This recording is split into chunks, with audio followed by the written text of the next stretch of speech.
तो यार हमारी एपिसोड की शुरुआत होरिकिता और सूदो से होती है, जहाँ पे होरिकिता सिर्फ और सिर्फ वही करी होती है जैसे जैसे यानोकोची ने उससे करने का कहा होता है। यहाँ पे होरिकिता सूडो को वापस गेम के लिए मना रही होती है। होरिकिता उससे कहती है अगर तुम परफॉर्म नहीं करोगे तो क्लास डी इसी तरह हार जाएगी। सूडो कहता है मुझे तो लगता है कि हम पहले से ही हार चुके हैं। होरिकिता उससे कहती है मुझे पता है कि तुम स्पोर्ट्स फेस्टिवल को आखिर कितना सीरियस ले रहे हो, इसके बावजूद भी तुम काफी चीजों के जवाब दे भी हो। यहाँ पे सूडो काफी चिढ़ते हुए कहता है मुझे तुम्हारे लेक्चर नहीं लेने, मेरा दिमाग वैसे भी खराब हो रहा है। सुन के होरिकिता कहती है बिल्कुल एक बच्चे की तरह तुमने जिद लगाई हुई है। सुनते ही सूडो काफी ज्यादा गुस्सा हो जाता है, लेकिन होरिकिता उससे मजीद बोलती है मैं तुम्हारे इसी एटीट्यूड की बात कर रही हूँ। तो यहाँ पे उससे बताता है मैंने सोचा एथलीट होने के नाते ये फेस्टिवल जीतना मेरे लिए इजी होगा, क्योंकि मेरे लिए है भी, पर बदकिस्मती से मुझे एक ग्रुप में लड़ना पड़ा है कि मेरे ग्रुप वाले सिर्फ और सिर्फ इडियट्स हैं। अलबत्ता मैं चाहता था स्पोर्ट्स फेस्टिवल के थ्रू मैं अपने दुश्मनों के दिलों में भी अपने लिए इज्जत पैदा कर पाऊँ। जो लोग मुझसे लड़ा करते थे, मुझसे झगड़ा करते थे, मुझसे नफरत किया करते थे, उन्हें दिखाना चाहता था कि लोग मेरी कितनी इज्जत करते हैं। यार जैसे मेरे पेरेंट्स बेकार है, बिल्कुल उसी तरह मैं भी उनकी एक बेकार औलाद हूँ, एक कचरा औलाद। चाहता था कि मैं उनकी तरह ना बनूं, हर दिन मैं उन्हीं की तरह होता चला जा रहा हूँ। हालांकि उसकी सारी की सारी बातें सुन के होरिकिता कहती है दूसरों को ब्लेम करना बंद करो, तुम्हें ताकत दी गई है तो उसी का इस्तेमाल करो अपने फैसलों को चुनने के लिए। इसके चलते ही तुम एक एथलीट हो, a talented person in a sport. उसकी ये सारी की सारी बातें सुनने के बाद भी, यह सब सुनने के बावजूद भी, उसकी एक एक बात सुनने के बावजूद भी यहाँ पे सूडो होरिकिता की बातों पे ज्यादा कान ना ठहराता। इसी तरह सूडो वहां से जाने लगता है। जैसे जैसे वो एलिवेटर से जा रहा होता है, होरिकिता उससे बता देती है, होरिकिता उससे ये कह देती है तो तुम्हारे जवाब का इंतजार यहाँ पे बैठ के करती रहेगी। कहानी चाहती है यानोकोची और कुशिदा पे, यहाँ पे यानोकोची काफी कामली से, काफी कूल तरीके से शिदा की बकवास को इग्नोर करते हुए उसे सीधा सीधा कहने लगता है मुझे पता है कि तुम ही क्लास डी की वो ट्रेडर हो जिसने सारी की सारी इंफॉर्मेशन लीक की थी। तुमने हमारे सबमिशन फॉर्म की इंफॉर्मेशन क्लास सी को दिया है। जो ही कुशिदा मुंह करने लगती है, यानोकोची उससे कहता है यहाँ तक मैंने तुम्हें देखा भी था, तुमने सबमिशन फॉर्म की तस्वीर भी ली थी। कुशिदा मुस्कुराते हुए उसके जवाब देते हुए कहने लगती है वो मैंने इसलिए ली थी ताकि मैं भूल ना जाऊं। यानोकोची भी उसकी इसी बात से सहमत होकर कहता है ये जानते हुए तस्वीर खींचना रूल्स के खिलाफ है। पर भी कुशिदा अपने झूठ को मुस्कुराहट से छुपाते हुए कहती है वो तो मैं भूल ही गई थी, क्या यही वजह कि तुम आप मुझ पे शक करते हो? इसी बात पे यानोकोची भी उससे होश दिलवाते हुए कहने लगता है शक नहीं, मुझे यकीन है, मुझे यकीन है कि क्लास डी की ट्रेटर सिर्फ और सिर्फ तुम ही हो, कि हम तो क्लास सी से इतने बुरे तरीके से हार भी नहीं सकते जब तक जहाँ तक अब तक जैसे जैसे तुमने इंफॉर्मेशन लीक की वैसे वैसे एक एक हार क्लास डी के दरवाजे पे आके खटखटाती चली जा रही थी। यहाँ पे कुशिदा कहती है चलो ठीक है, एक मिनट के लिए मान लेते हैं, ऐसा हुआ तो नहीं है लेकिन एक लम्हे के लिए मान लेते हैं। तो तुम्हें मालूम था कि सबमिशन फॉर्म की मैंने फोटो लिया है, फिर तुमने क्यों उसे सबमिट करवाया, तुमने उसे चेंज क्यों ना किया? इसी में यानोकोची कहता है ये एक तरह का बेमकसद प्लान है तुम्हारा, से जरा भी फर्क ना पड़ता। तक ट्रेटर हमारी क्लास हम में ही मौजूद, हमारे बीच में ही बैठा हुआ है, जब तक तुम उसी क्लास में हो तुम उसी क्लास के सबमिशन फॉर्म को दोबारा देख सकते हो। लो कुशिदा सिर्फ तुम्हारे लिए, क्या मैं जाऊं और जाबशीरा से पूछूं, हमारी होम रूम क्लास टीचर से जाके मैं पूछूं फॉर्म को सबमिट करने के बाद उससे दोबारा देखने कौन आया था? यानोकोची ने हर चीज को एक एक नजर से देख चुका होता है, एक एक चीज को समझ चुका होता है, एक एक लम्हा ब लम्हा उससे एनालाइज कर चुका होता है, पता है कि उसे अब आगे भी क्या बोलना है। जो ही कुशिदा कोने में किस्ती चली जा रही होती है वैसे वैसे उसके पास अल्फाज खत्म होते चले जा रहे हैं। काफी कुछ बिगड़ चुका होता, हाथ को मजीद खींचने से या इधर उधर दोहराने से कुछ भी प्रूव ना हो रहा था। कुशिदा ये जान चुकी होती कि यानोकोची के पॉइंट सॉलिड है, ये वजह के कारण वो यानोकोची के सामने आज वो अपने मुंह से कह देती कि हाँ यार वो गद्दार जिन्हें तुम लोग ढूंढने की कोशिश कर रहे हो वो आज तुम्हारे सामने खड़ी है। यानोकोची की दाद देते हुए कहने लगती है पर क्या कि तुमने जाने के गद्दार में हूँ, क्या कर सकते हो तुम? नहीं, मैं पूछती हूँ तुम क्या कर सकते हो? ये बात किसी को बता ही नहीं सकते कि मैं गद्दार हूँ। याद दिलाने के लिए मैं तुम्हें बता देती हूँ, मैं तुम्हें याद दिला देती हूँ वो वक्त, वो समय, वो टाइम। अभी भी मेरे यूनिफॉर्म में तुम्हारे हाथ के फिंगरप्रिंट्स लगे हुए हैं। कि सारी की सारी बातें सुन के यानोकोची ये जानता होता, यानोकोची को ये बात पहले से मालूम होती है। यानोकोची उससे कहता है कि हाँ यार ये तो है कि मैं साबित नहीं कर सकता कि इन सब के पीछे तुम ही हो। वैसे भी ये मैंने बताने के लिए नहीं, सिर्फ और सिर्फ कंफर्म करवाने के लिए पूछी थी। यहाँ तक शिप वाले टेस्ट वगैरह में भी तुमने ही ये रिवील किया था रोयोन के आगे कि तुम एक वीआईपी हो।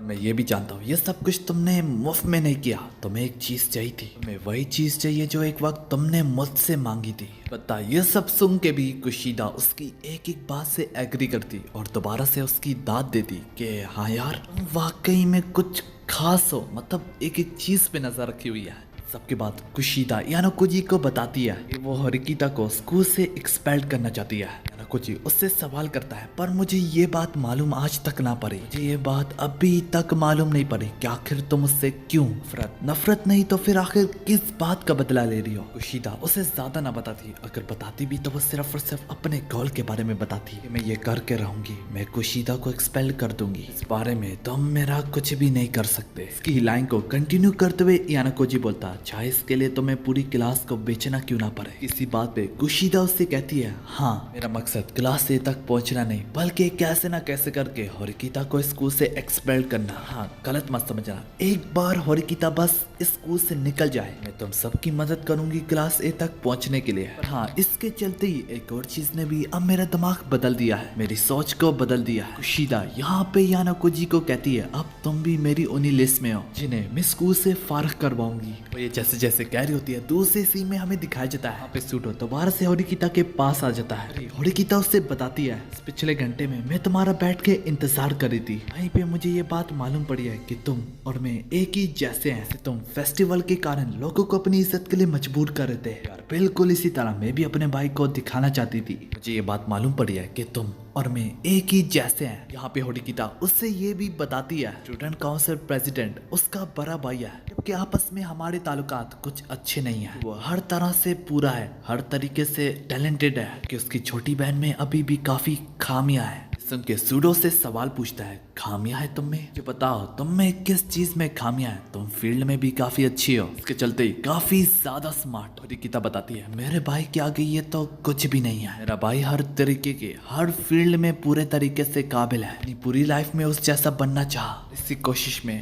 कोशिश में मुझे ये बात तो मालूम पड़ ही गई थी कि मैं पूरे तरीके से अकेली हूँ। जब ये स्पोर्ट फेस्टिवल आया मैंने सोचा कि यही एक मौका है, शायद इससे जीत के मेरा भाई मुझे अपसेट कर लेता, पर अब हालात काफी सख्त है, मैं ये सब कुछ अकेली नहीं कर सकती। मैं अपने भाई को ये जानने पे मजबूर कर डालूंगी कि मैं वो अब नहीं रही, वो बनना चाहती हूँ जिसपे बाद में मुझे पछतावा ना हो। ये वजह के कारण वो सूडो से मदद मांगती है जब तक वो ग्रेजुएट नहीं हो जाती, और इसके बदले में मैं तुम्हारी मदद करूंगी। खैर यार आखिर तक कुछ सुनने के बाद सिमे सूडो पूरी की पूरी क्लास के सामने हिराटा से माफी मांगता है, के साथ ही साथ वो अपनी गलती भी कबूल करता है कि हाँ यार जो इस वक्त हार है इसमें तुम सब की नहीं बल्कि मेरी भी गलती है। अब जबकि लास्ट इवेंट आ रहा है, पानी सर के ऊपर नहीं हुआ, अपनी पूरी मेहनत और लगन से खेलेंगे। फिर मुझे होरिकिता बताती है कि पैर जख्मी होने की वजह से अब वो कुछ अच्छा नहीं कर पाएगी। इंस्टीट्यूट के लिए उसकी जगह फिलहाल कुशीदा को दी जाती है कि दूसरी और उधर ही एक और स्टूडेंट भी जिसका पैर में भी कोई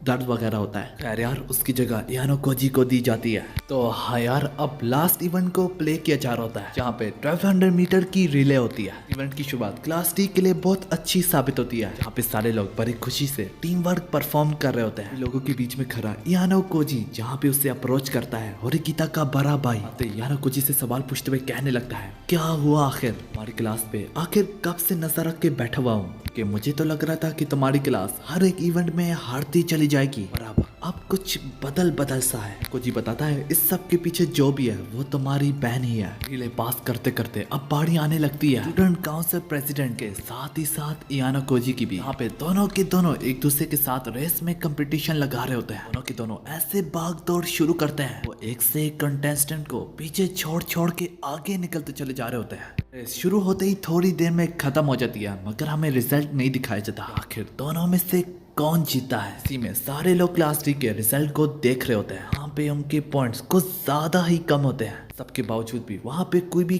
खफा नहीं होता, सारे के सारे खुश होते हैं। जो एंड में उन्होंने हार्ड वर्क किया था ना, फ्रेंडशिप टीम वर्क, इसने कसम से इनका दिल खुश कर डाला है। लोगों के बीच में कारिसाबा यानोकोजी की तारीफ करते हुए कहती है कि तुम तो कुछ ज्यादा ही तेज भागते हो। यानोकोजी कहता है ऐसी बात नहीं है, बस दूसरे लोग कुछ ज्यादा ही स्लो थे। और वाकई में ये ही बात है। फिर भी इस सब के बावजूद भी मैं प्रेसिडेंट से तो हार गया हूँ। हाँ यार यानोकोजी असल में रेस में हार गया है, बस दोनों के बीच में शायद लगभग 1 इंच का ही फर्क था। पर इसकी भी वजह ये नहीं कि यानाकोजी स्लो भाग रहा था, इसकी वजह यानाकोजी जब सब लोगों से आगे निकल रहा था, बीच में एक बंदा यानाकोजी के आगे गिर गया था और हाँ तो फिर यानाकोजी का भी बैलेंस ऑफ हो गया था। खैर यार इन सबसे हट के यानाकोजी की पूरी क्लास तारीफ करी होती है। सब तो ठीक है, होरिकिता सभी लोगों के बीच में जरा भी खुश नहीं होती। यानाकोजी के पेट में पंच मार के कहती है तुम झूठे इंसान हो, तुम पहले से ऐसे भाग सकते थे तो ऐसा होता ही नहीं, हमारा हाल ये होता ही नहीं। दरअसल पर वक्त इन बातों का था ही नहीं। तभी खुशी से कहती है हमने काफी ग्रो किया, मैंने भी, और सिर्फ इस फेस्टिवल के कारण, और इसी तरह हम आगे भी स्ट्रांग होते चले जाएंगे और एक वक्त ऐसा आएगा यहाँ पे हमारी क्लास ए होगी। तभी यानाकोजी उसकी इसी बात से सहमत होकर कहने लगता है तुम तो इस बार बिल्कुल होरिकिता की तरह बातें ही नहीं कर रही। होरिकिता कहती है जरूर मेरी पर्सनैलिटी थोड़ी सी चेंज हो गई होगी और अभी भी काफी दिक्कत है जिनको हमने गले लगाना है। दूसरे सीन में होरिकिता रुयुन के आंखों में आंखें डाल के खड़ी हुई होती है, बिल्कुल रुयुन के बगल में कुशिदा से कहती है तुम ये नाटक करना बंद करो, जानती हो वो गद्दार सिर्फ और सिर्फ तुम ही हो। सारी कुशिदा फौरन से इनकार करते हुए कहती है आखिर ये तुम्हें किसने कहा। होरिकिता कहती है इस सब में वो अकेली है। हाँ मैं तुम्हें बता दूं मैंने शुरू में तो तुम्हें पहचाना नहीं, पर मेरे मिडिल स्कूल में तुम्हारी जैसी एक थी जो कि बिल्कुल तुम्हारी जैसी दिखती थी। सुनने के बाद माहौल एकदम से इंटेंस हो जाता। कुशिदा के चेहरे से लेके उसके रवैये तक स्माइल करते हुए कहती है फिर तो तुम्हें ये बात पता ही होगी कि मुझे क्या चाहिए। होरिकिता कहती है तुम मुझे स्कूल से बाहर निकालना चाहती हो। होरिकिता उससे बता देती है इन चक्करों में तुम्हारे लिए एक बहुत बड़ा रिस्क भी है। अलबत्ता ये बात कुशिदा जानती होती है, ये जानते हुए भी वो फिर भी अपने ही मस्ती में लगी होती है। उसे ये भी बताती है मेरे बारे में किसी को मत बताना, ना बदकिस्मती से ना चाहते हुए भी तुम्हारे भाई को भी इन्वॉल्व करना ही पड़ेगा। ये बात से सहमत होकर होरिकिता परेशानी से कहने लगती है मुझे तुम इग्नोर क्यों नहीं करती। होरिकिता बताती है मैं उन सबको गायब कर डालूंगी जो भी मेरे पास से वाकिफ है। बात सुन के रुयुन भी कहता है तो क्या फिर मैं भी तुम्हारा एक शिकार हूँ। कुशिदा कहती है ये दुनिया गोल है, आगे भी काफी जिंदगी बाकी है। होरिकिता के पूछने पे रुयुन उससे बताता है कि हाँ पूरा का पूरा फेस्टिवल मैंने ही प्लान किया था कि दूसरों के लिए बुरे हो और हमारी क्लास के लिए अच्छे हो। यहाँ तक होरिकिता का उस दूसरी लड़की से टकराना भी उसका ही प्लान था। जैसे रुयुन ये सब कुछ कह रहा होता है होरिकिता उससे बताती है कि वो ये सब कुछ रिकॉर्ड कर रही थी। तो रुयुन उससे कहता है ये तो शुरू से ही हमारी बातें एक फर्जी तौर पे थी। इसी बात पे होरिकिता कहती है पर हाँ ये फर्जी तौर का लफ्ज ये मैं काट दूंगी। रुयुन उसे अपनी रिकॉर्डिंग दिखाते हुए कहने लगता है कि वो भी रिकॉर्डिंग कर रहा था। फिर वो कहता है अब तुम्हारे चांसेस खत्म है सुजुने, अपने घुटनों पे बैठो और मुझसे माफी मांगो। इससे पहले सुजुने ये करने को ही जा रही होती है, सुजुने अपने दिल पे पत्ता रख के सुजुने होरिकिता बस अपने घुटनों पे बैठने को ही जा रही होती है। इसी बीच में रुयुन को एक वॉइस मेल आता है उसकी ईमेल पे, जब उसे जैसे जैसे अपने कान पे लगा के प्ले ही करता है के रोंगटे खड़े हो जाते हैं। खैर यार होरिकिता को कहता है जिसने भी ये मुझे भेजा है उसने ये सब कुछ पहले से ही प्लान कर रखा था, तो यार वो बंदा तुम्हारे लिए काफी स्पेशल है। जैसे जैसे रुयुन स्पाई सबर को होरिकिता के सामने पेश करता है, ये उस वक्त की रिकॉर्डिंग होती है जहाँ पे रुयुन और कुशिदा मिलके ये सब कुछ शुरू से प्लान कर रहे थे। फिर होरिकिता उसके साथ कैसे टकराएगी ये वगैरह वगैरह, और वो आखिर कैसे होरिकिता को ब्लैकमेल करेंगे। यहाँ पे रुयुन कुशिदा को बताता है कि तुम्हारा बिट्रे करना उन्होंने ही अपने फायदे के लिए इस्तेमाल किया, क्लास डी को धोखा दोगी। इस बारे में उससे पहले से ही मालूम था वो जो भी शख्स है हमारे बीच में भी एक ट्रेटर है, पर मैं उसे जल्दी ढूंढ निकालूंगा।